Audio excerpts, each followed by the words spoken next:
But if you were put in charge of, trying to combat this growing depression epidemic that we're seeing, where would you start? What would you do? Because you see, there's so many things, right? And I sometimes feel that when you give so much, do meditation, go in nature, it becomes overwhelming for a person. Wow, that sounds like a lot. And that's so different than what I'm doing day to day. Yeah. Where would you start, and what would be your kind of approach to start to combat this? Well, I mean, the big answer is we have to change just societal structures, right? I mean, if there's still poverty, if there's still inequities, if there's still injustices, right? That's just stress and trauma. Yeah.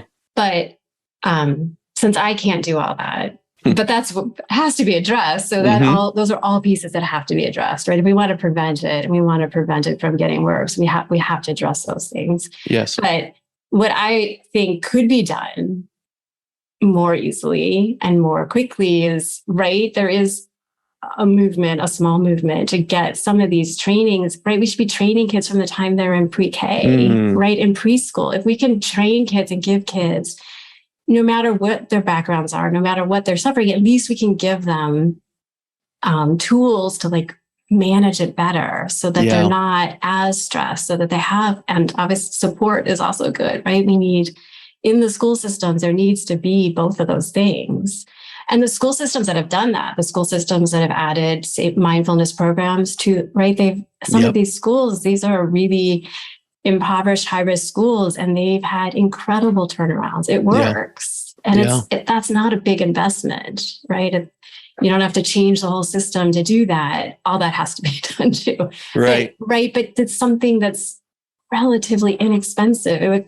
And it could be done across the board and could dramatically change. I find it wild that we still haven't implemented it, right? Because you're right. It's so simple. It wouldn't cost much. It wouldn't go against anyone's sort of, belief or anything like that. But it does. Yeah. How? That's what I found. Because even at my kids' school, I talked to really? why isn't this happening? Yeah. And they said they got huge feedback, and it's language, right? So mindfulness is associated with Eastern religions, and you're trying to, brainwash my kid. And so I think it just needs a different language, right? We just need stress reduction programs, right? Right. Do we need science then? Is that, because that's kind of the new dogma of the time, right? Follow the science. Everyone's like, oh, of course we have to. Is that it? It kind of it isn't, right? We kind of also reject science too. So. Well, then it's a religion, and people will reject that too, right? So right. What do you think is the best way? Is it just calling it the stress reduction and teaching breathing and meditation in classes for a few minutes?